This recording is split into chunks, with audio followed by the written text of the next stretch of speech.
Hello and welcome back to my channel. Today I wanted to talk about 10 people who I believe would be good candidates for the Project 91 car. The Trackhouse has fielded once so far in their history. They fielded it at Watkins Glen last year with Kimi Räikkönen in the car. Kimi sadly DNF'd after crashing out about midway through the race. But since then there's been a lot of rumors on people who may be able to take over that car. I know they want to go for more international. We do have a few American drivers on the field or on this list that I feel like could be good fits for the car. So without any further ado, let's get started. The first driver I have is Jordan Taylor. Jordan's a three-time WeatherTech champion. He races for Corvette Racing, so there's already that Chevrolet partnership. He's also testing the Garage 56 car with Hendrick and Chevy and NASCAR, as he's like the coach driver for that. He's going to help teach the drivers who are going to be racing at the actual race how exactly to race an endurance race. Jordan's also expressed a lot of interest in NASCAR through just his Rodney Dangerfield personality that he has, being with the Jeff Gordon jacket. And Jordan would be a very fun driver to have. He's worked with Dale Jr. With the Dirty Mo Media group. Of course, as I said already, he has the Corvette connection.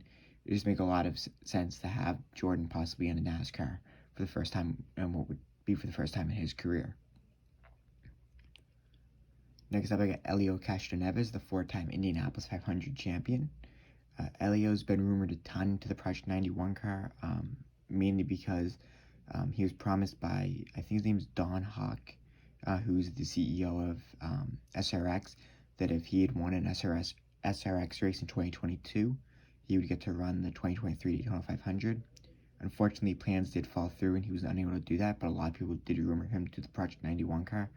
I think it could happen, especially if SiriusXM and AutoNation want to foot the bill. They, of course, basically fully fund his Indy car, which you can see in the background, the 06 car. Elio seems really rejuvenated, despite being in his mid to late 40s at this point. He's probably racing some of the best he's ever been racing. He's won the last 3 Rolex 24s. He's recently won the IMSA Championship, and he just won his 4th Indy 500, which is record tying, and would be going for his 5th in 2023. I think Elliott would make a lot of sense for this team. He's international driver, something that like a guy like Jordan Taylor is not, which I feel like increases his chances. And Elliott's also shown a lot of interest in racing NASCAR, so I think it'd be a good fit. Next up, we got Scott McLaughlin.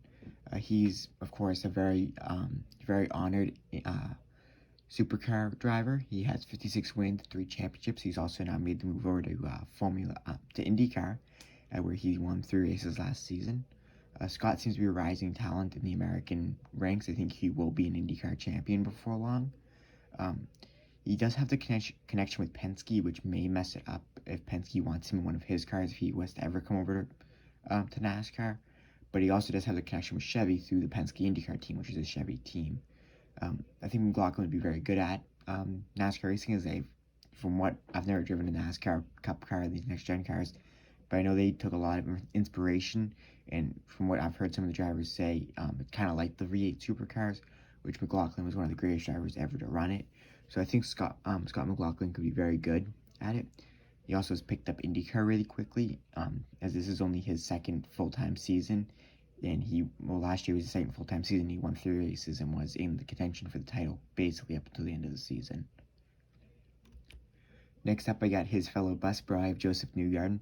Newgarden's a driver I really want to see in NASCAR. I think he's a super talented driver. He's won the 2 IndyCar championships.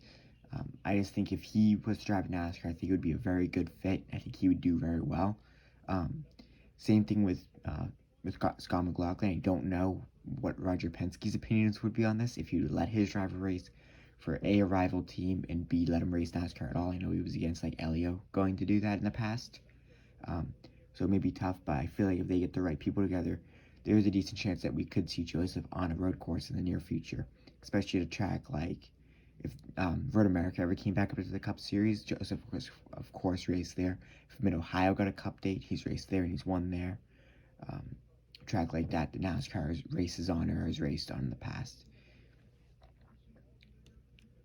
Next up, I have Jenson Button, who I think is probably the most likely option, if not the most likely, the 2nd most likely. Jenson makes perfect sense to have him in the car at COTA, Jensen's one of the Garage 56 cars for the 24 Hours of Le Mans. He's still never raced a NASCAR Cup car despite being part of that group, so it would make a lot of sense for the 2009 Formula One World Champion to get at least some experience in a next-gen car that's not just the Garage 56 car, which Coda would make a ton of sense. It's at the end of March. It's the only road course race before the 24 Hours of Le Mans comes up in June, and if even after that, if they don't race him at Coda, he'll have a ton of experience after the 24 Hours of Le Mans in the next-gen Camaro. So I could see him coming to do like Watkins Glen or Indianapolis Road Course, one of the road course races later in the season, since he will have that experience. Next up, I have Shane Van Gisbergen. I wouldn't have put him on this list if he was not possibly one of, if not the most rumored driver to the seat. I know they've at least had talks with him already about possibly getting him into the seat. He's a very decorated Australian V8 supercar driver, just like Joseph Newgarden. Just like Scott McLaughlin. He's a 3-time champion. He's won 75 races. He's won the Bathurst 1000 2 times. I don't know a ton about him, but as I said earlier again, I believe the V8 supercars are kind of like the NASCAR next-gen cars, at least the way they drive on road courses. And I feel like he could succeed a lot if he was to jump over. He has a ton of funding from Red Bull, so if they could get that to work out, it could be a fun weekend to have him in a Red Bull Trackhouse car, possibly going after. I feel like he would probably be one of the more likely guys to possibly win in the Project 91 car. Next up, I have Fernando Alonso, easily the most decorated driver, maybe probably the second most decorated driver on this list. There's one guy coming up later who has a ton of achievements. Not to discredit Fernando, though, he's a 2-time world champion in Formula One. He's won the World Endurance Championship. He's won Le Mans twice. He's won the Rolex 24. He needs to win the Indy 500 to get the Triple Crown. He's currently in Formula One, which could mess up the chance of him running it like this year. But after he's done with his Formula One times, you could definitely see him coming over to NASCAR to just run like a race or two, something that he's never done. And he basically races everything else, so it would make sense. And I feel like he'd be a good fit in the cars just so he's take a shot. He's basically won in everything he's driven except an IndyCar. So I feel like he could be very competitive. Next up, I have Colton Herta. Herta, of course, is a multi-time winner over the IndyCar series. He would just be a fun guy to see come and race NASCAR. He's a super talented driver. He has a lot of pure pace, even though that sometimes it does end up in the wall or not going the way he wants it to go, but he has a ton of speed basically everywhere IndyCar goes. It'll be fun to see him take his shot at NASCAR and see how he's in a stock car, possibly before he ends up going over to Formula One in the next few years, which will probably end up happening. But yeah, if they could get him in a NASCAR, it'd be a lot of fun. I think he'd do a great job, and possibly be near the front for the win. I think he's young enough that he could pick up these cars, and maybe if he does multiple races, he could become a full-time NASCAR driver, but I don't think that would ever happen. I think he's more set on the open wheel stuff. But it'd be really cool just to see a driver as talented as him go out and win, or at least take a shot at racing a NASCAR Cup Series race. Now we get to the most decorated driver on this list, Juan Pablo Montoya. Montoya's, of course, raced in the Cup Series. He's the only guy on this list who's already raced in the Cup Series. He has 2 Cup wins. He also has 7 Formula One wins. He's won an IndyCar. He's a 500 winner. He's won the IMSA WeatherTech Championship. He's won the Rolex 24. He's basically done everything. The only thing he hasn't done is win the 24 Hours of Le Mans. Montoya would be someone who'd be interesting. He has the NASCAR experience. I feel like he could do really well if they put him at Watkins Glen, which is a track he did win at in his NASCAR stint, or Sonoma, where he also won at, and Trackhouse won it last year. But I just don't know if he'd be super interested in it. He's now been on NASCAR for almost a decade. I think it will be a decade at the end of this season, actually. And he's only done 2 Cup races since the end of the 42 car tenure, which were both with Penske back in 2014. I don't know how interested he is in racing a ton anymore, but he'd be a cool driver. He's one of the most talented drivers, and maybe if he performs well, maybe even wins, kind of rewrite the story of Juan Pablo Montoya and NASCAR, and maybe he'd be remembered for a bit more than just hitting a jet dryer. And the last guy who I have on my list is Felix Rosenqvist. Rosenqvist is probably the least decorated driver among everyone on this list, which isn't like a bad thing to be known as. He's won in Formula E. He's won in IndyCar. He, of course, is currently racing for the McLaren team over in IndyCar, and it seems like he may be out of his seat at the end of this next season, with Alex Palou most likely coming over in 2023 or 2024 to take over that seat. So they will need to find something to do with Rosenqvist. I feel like NASCAR could be something he could do. I feel like he'd rather stay over in the States than go back over to Formula E. And nothing else opens up in IndyCar.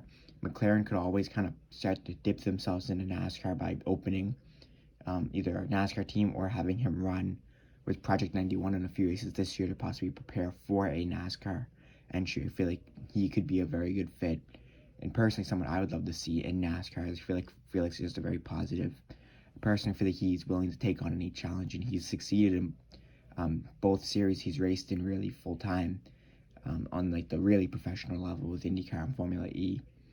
And while IndyCar hasn't been working out as much lately, he was pretty good at the end of last season. He started to kick it into gear. And I feel like if he can't keep that IndyCar seat, I feel like NASCAR could be a really good like option if he would rather do that instead of like going back overseas to Formula E, or even if he had to do like a WEC season, or maybe he'd pick that over EMSA as well. So yeah, I want to thank you for watching a pretty quick show that I wanted to go through. I just wanted to go through those 10 guys and just share my thoughts on some people who could be in the Project 91 car. I'd love to see Kimi do it again, but I don't know if he'd really want to. He sounded pretty good after his race back in 2022. But yeah, it'd be cool to see some of these guys do it. I think the guy I'd want to see the most do it would be either Alonso or Rosenqvist, just because Alonso is so decorated, and just because I feel like I really want to see Felix full time. That's something like I kind of thought of while doing this, trying to get 10 drivers. Like, who do I want to pick? Like, I was thinking about like Daniel Ricciardo. He's probably the most notable person I left off the list, but Daniel said he doesn't really want to race NASCAR full time, or part time at all. So I don't think that's why I left him off the list. So I ended up pulling Rosenqvist mainly because the IndyCar seat's kind of in doubt. But I feel like him coming over to NASCAR would be a really cool option for him if he can't keep that seat. So yeah, thank you for watching, and I hope to see you when I make my next video.